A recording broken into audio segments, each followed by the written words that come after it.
Assalamu alaikum. We're back for part two. If you're joining us late and you were already like wondering what happened to the introduction that we do, scroll down the page a little bit and find that because we had a little bit of a problem with technology. Just so everybody knows, in case you weren't aware, Facebook was actually down twice this week. So I'm assuming there was some little hiccup with what happened, and they're still having some issues. But Imam Azhar had just thrown it to me, and he asked me what we were talking about tonight. And I was just about to say that we are talking about Thanksgiving, and not just the act, or not just the large meal that we're all going to eat tomorrow, because inshallah, some of us are going to have a meal with family and friends, and inshallah, we're going to enjoy that. But we're also going to take a moment tomorrow, which shouldn't be tomorrow. It should be every day, all the time. And we're going to give thanks. And we're going to give thanks for the food and the blessings and the people and the roof that we have that will be enjoying that meal under. And with that, I'll throw it back to Imam Azhar. Well, thank you so much, Carl, for that. And yes, we apologize for the little mishap. This is technology, and that's what happens when we are in far distance. But the thought dawned upon me and Carl tonight, Carl and I tonight, when we were discussing just before we started the show, and that was to talk about how difficult it is to be thankful and to give thanks. We're living in a world where people have difficulty counting their blessings. And when they try to enumerate those blessings, instead of going in the positive, we end up going into the negative, like the Canadian weather. And so the question arises, why is it so hard to give thanks? And also what it means to give thanks. These are two things I think I want to talk about for the next few minutes. Number one, why is it so hard to give thanks? How am I making that statement? Because it's become more common in the world that we live in today to talk to people and hear them say, I'm sick and tired of life. I wish I wasn't born. Thanks. How am I making that statement? Continue. Because I wish I died, and so on and so forth. These type of statements, which are negative in their essence, allude towards the fact that a person has forgotten everything that they have by focusing only on what they don't. No one has ever promised that life would be perfect. No one has ever promised that life will be as we want it to be.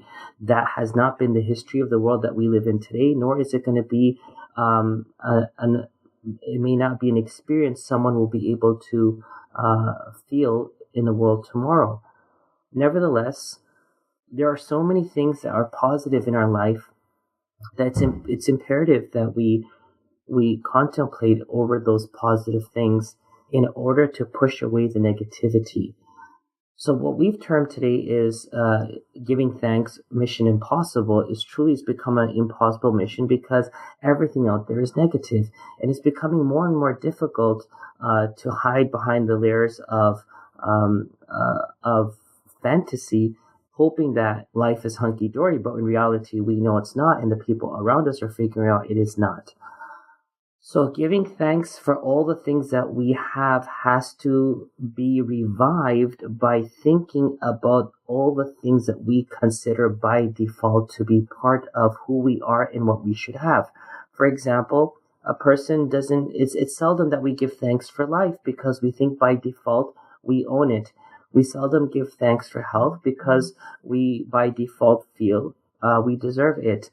We seldom give thanks for the ability to breathe, walk, and move because we feel by default this is my ability and I make those decisions to be so and to do so. So there are people in this world who don't have limbs. There are people in this world who cannot hear. There are people in this world that cannot see. There are people in this world that don't even know where they're going to sleep tonight in this part of the world, and maybe sleeping tonight in a different part from where they slept the night before. All the things that we have are truly blessings, and it's imperative that we acknowledge them by constantly reminding ourselves and others about them. So if Carl was to come to me tonight, or let me switch around, I'm going to come to Carl tonight and say, Carl, I'm sick of my life. I don't have nothing to live for. I just hate life. Life sucks. I wish I never lived. Carl would be that brother that I need, that answer and the solution I'm looking for by telling me, you're talking. Isn't that enough to live for? You're walking. Isn't that enough to live for? You actually have the ability to think and to strive for something better. Isn't that something to live for? We're forgetting, my fellow listeners, that all of us are in this world not to focus on ourselves. We've never been sent here to think about ourselves. Allah, the Lord and Creator, has told us in the Quran that He has created us perfectly in the way He designed us, in the way He molded us, in the way He made us. We're perfect. And everything that we need from our base necessities, He has promised to facilitate it for us. Now, will it be facilitated in the way I want it to be facilitated? Possibly not, but He will facilitate it.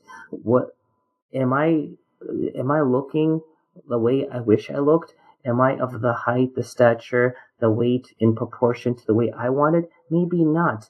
But it does not mean that you're not good enough or you're not perfect enough, because Allah has made us perfect in His own way. And He is facilitating our needs on His own schedule. And that's not going to change, even though if we cross over to the other side of the world, or we go to Timbuktu and come back, it's not going to change. We're here for a much bigger purpose, and that purpose is to show goodness, to express compassion, love, and understanding to ourselves, our family, our community, and the world at large. Carl, last night I came back from last night I attended, and I came back home late last night from a Thanksgiving interfaith service, which was held in a Jewish synagogue, where the adhan was called, where a lecture of Jesus being someone's savior was spoken, where songs were sang, and where people of all different faiths talked about what they had to give thanks for. And it is just an important reminder to all those who are in attendance, including myself, even though we may have not found the message of some of those people who spoke to be corresponding with our beliefs or our ways, what we did realize was there's so much to be grateful for. And so giving thanks is imperative. It's hard to give thanks in our world today because we see a lot of negativity, but we don't see the positive things which we have taken for granted, and we assume by default they are ours. So I just went all the way back. Now, how do we move forward? Remember, your existence is a blessing. It's worth living for that. All the things that are happening to you and around you, even if it's the slightest good thing in your eyes, is something worth living for. And in order to expand on it, to bring forth the understanding as to what impact I can put on this world and what legacy I can leave behind, I need to do two things. One is I need to remind myself that there's so many good things that I have and to give thanks for them. And number two, allow others to realize that there's so many good things that they have. Even if the person is blind, deaf, unable to speak, unable to comprehend, has no fingers, rather has no hands, better yet has no arms, has no toes, no feet, no shins, no knees, better off they have nothing. They are just a body that's sitting there. Their mere existence is also a blessing. And for them to acknowledge that they have a blessing, it is sad for someone who has even one finger more than they do to forget that blessings do exist in their life also. Carl? So as I was sitting here listening to you, I had the realization that sadly I could go very dark with this because, and unfortunately what I'm going to say is there's nothing wrong with what I'm about to say. It's all 100% truthful. And I'm sorry if I ruin anybody's Thanksgiving with this, but it is what it is. And tomorrow, a majority of Americans are going to gather around a table and we're going to overeat and we're going to stuff ourselves, and we're going to make ourselves full, and then we're going to complain about how much we ate and how we feel because we ate too much. But while we're doing this, we need to remember that people in Yemen don't have enough to eat. People in Yemen are literally starving themselves. Not by choice, of course, but they're starving to death in Yemen. And so we're going to sit around tomorrow and we're going to make pigs of ourselves while people in Yemen are quite literally starving to death. So in the process of being thankful for all your fingers and all your toes and all your teeth and all your family, take a minute to make dua for those in Yemen, and take a minute to remember that, be thankful for the food that's in front of you. That's so true, Brother Carl. That thought process that you just explained to our listeners and myself is only possible when we see outside the box. Our world is progressing, as we say, but progress is not what's happening. We're just going fast-paced in the opposite direction, and we're so caught up on our speed that we don't realize we're going back into time. We're living in a society, in a world where everyone is self-engrossed. How I look on social media, how people respond to my likes or dislikes or my post. It's all about me, myself, and I. And when we were kids, Carl, we grew up understanding that it's not about ourselves. It's about others. Where did that go in the equation of life? I'm clueless. But the thing is, who cares about Yemen? Who cares about the homeless people in America? Who cares about those who are going to lose their homes because of medical bills? Yeah, these are all stories. We've heard it a million times. Yeah, but you'll only listen to it when it happens to you. You know why you're going to listen to when it happens to you? Because until that time, you're so caught up in yourself, you don't realize that the world is more bigger than you. And that's my question. How will these solutions be brought forth to the problems that exist in our world? Well, someone will take care of it. Who is that someone? Is a prophet coming down? Is an angel coming down? Is God going to come down and fix it up? Is Jesus going to come and fix it up? Who's going to fix it? God sent you to fix it. God gave you the ability so that you can do something to not just fix the problems, but set forth a better path so that those problems don't repeat themselves ever again. But again, self-absorbed, focused inwards, not able to see outside of ourselves. That is why misery is piling on top of misery. So once again, listeners, you have to get out of that bubble assuming that life sucks. Life doesn't suck. Your mindset sucks because you feel it sucks. The way your brain is wired, there's no machine on this earth that can replicate that. The way your intestines and your gastric tract function and digest and keep what's good and remove what's harmful, nothing in the world can replicate that to the dot. Yes, we've made systems that mimic these things, but there's nothing that can do that in its perfection because that's what God gave to you. It's perfect. It's perfect. So tonight, in light of Thanksgiving, as Carl said, we should be giving thanks every day. I think with the time off and with the responsibilities to some extent reduced, spend a night in reflection and start enumerating at least 100 things that you should be grateful for. That now that you enumerate those things, you can start utilizing those things in a more positive manner. And by giving thanks, you'll get out of that cocoon and bubble of yourself, and you'll be able to see the world. You'll be able to smell it. You'll be able to feel it. You'll be able to comprehend it. And hopefully by that, you'll be able to contribute towards its betterment. Now that you have done that, you are giving thanks. So giving thanks is not a word. It's not in Islam, alhamdulillah, praise be to God. It is not in any other religion, putting your hands up and praising the Lord. Giving thanks means that you're using it in the way it was meant to be utilized, and that you're benefiting it from a way that it was meant to be benefited from, and you're helping others through it in a way that others were meant to be assisted by it. Now that's question number one of the two questions I posed in the beginning of the show. what is the sign of a grateful person? The sign of a grateful person is, number one, they will always feel that they weren't worthy of what they have. What are we looking at right now? I wish I had more. How come I don't have enough? How come my world isn't as good as theirs? That's because we're in that bubble. Once you get out of that bubble, you'll say to yourself, I wasn't worthy at all to have all this. It wasn't meant for me. Maybe God made a mistake by giving it to me when that person over there deserves that health. That person over there deserves that wealth. That person over there deserves that smile.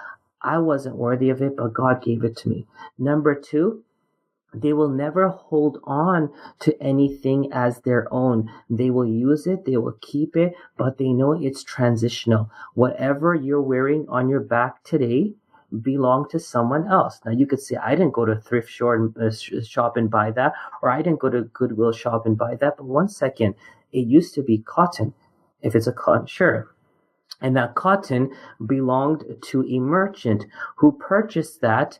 It was cloth. That cloth was purchased from a merchant who was selling cotton, and that cotton was bought from a person who grew it in their field, and that field was leased to them, that was owned by someone else. So someone's owning a land on which someone else is making the cotton, and someone else is making it into cloth, and someone else is buying that cloth and making it into shirt. And today it's on your back, and tomorrow you're going to give it to someone else. It may be a family a member or a friend, and it's just going to keep on moving. Things continue to move. This world only has enough space for what it has on it, and things just continue to rotate. So number one, you'll believe that you aren't worthy of it. Number two, you're always going to hold it in a way that it can slip through your fingers and you're not going to cry about it. And number three, a sign of gratitude and gratefulness is that you will allow those around you to understand the power of gratitude, the power of being grateful, the power of being thankful, and feeling a sense of contentment in life, which again is missing in the world that we live in today. So to our listeners tonight, very simple. We want us all to reflect at a time that our society tells us to give thanks, which people do in their own ways. But by 2 p.m. tomorrow afternoon, they're going to be running to the mall or to Best Buy to stand in the lines for the best deal out there. It's a contradictive. You can't be giving thanks and then running to grab things. Let us all say, thank you, God, thank you, Lord, or thank you for everything I have, because I have more than I need. And allow me to be an asset, a resource with it, and not a burden or a curse because of it. And last but not least, let's be thankful for everything that we have and allow others to feel that thankfulness as it evolves into contentment, satisfaction, happiness, and true bliss, which cannot be bought in Starbucks, nor can it be bought at Macy's. Carl? Yeah, but those cranberry bliss bars are really good. I'm not gonna lie. Well, you got me on that one. Those are good. I like those cranberry bliss bars. That's what I look forward to every year, is my cranberry bliss bar and my eggnog latte. But beyond all of that, I think I'd issue a challenge to our listeners, and I know that Friday's Black Friday, and I know that Monday is Cyber Monday and Tuesday is Giving Tuesday, but I think the challenge that I would issue to our listeners is, why not stay home with your family and spend time with them? Because the time that you have with your family is not guaranteed. So be thankful for your family. Spend time with them, and instead of going to Best Buy to get that 47-inch TV for $1.29, why don't you donate that $1.29 to an organization that would help feed somebody? And it doesn't have to be Yemen, because there's a food crisis right here in the United States. So donate the money to somebody that will help feed somebody. And again, we have huge problems here at home. Just because we can't see it, or just because we drive by certain parts of our city or certain neighborhoods where we reside, that may be categorized as low-income families, those people are still better off than the people that we haven't seen. And it's a bad situation out there, Carl. It's time to give back. I was telling one of my friends who's Christian, you know what, this Christmas, if I was celebrating Christmas, I wouldn't buy a single gift this year. Rather, I would pool some money together from my family and friends who we all are accustomed to exchanging gifts with, and actually do something great together and feel the happiness. Because truly, the pleasure and happiness of gifts and items doesn't result in the three things I talked about, which is satisfaction, contentment, and bliss and happiness. It doesn't happen. It's that moment, it's that high you get. It's like a sugar shock. Oh, it's amazing. I always wanted it. And then after that, it's a big low. The other day, we were at the Muslim festival here in Dallas, Carl. There was like 12,000 people that attended this festival, and I took my family late because I was working on Saturday and I had a class to teach. Long story short, my son saw this light, one of those things that spin and lights up. He's like, I want that. I'm like, it's fine, you have enough toys at home. He goes, no, I want that. And he's the youngest son, and he was throwing a tantrum, and I was like, okay, I'll give it to him, because he's the youngest of the boys and he's the sixth one out of the children. I said, okay, I'll give it to you.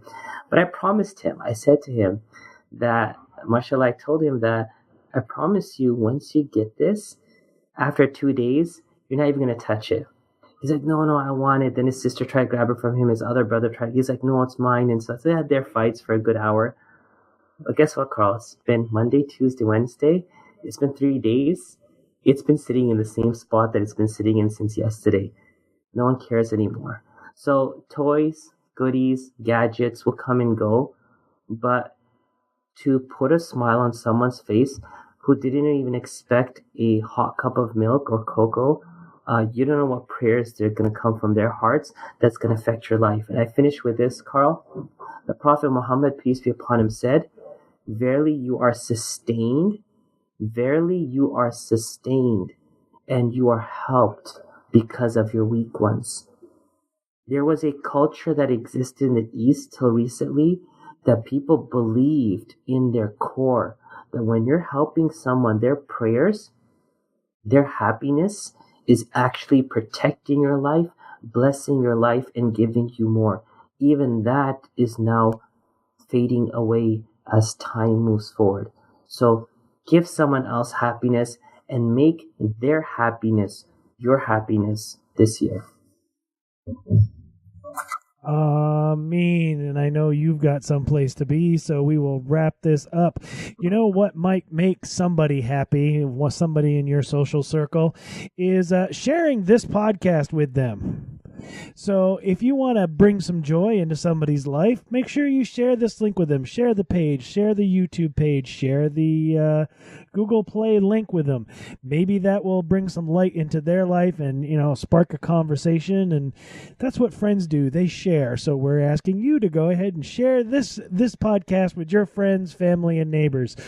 And you know what else might bring you some joy, since we're talking about money, is buying a VenNet t-shirt or sweatshirt or pop socket, which you can get over at Amazon. And you can learn more about that at vennetwork.org, where you can also see the other fine shows that we have on the Ven Network. And we have more coming soon, inshallah. And I believe that's all the high points. So until next time, ladies and gentlemen, from Raw Islam with Imam Azhar, we will say, Assalamu alaikum. Assalamu alaikum.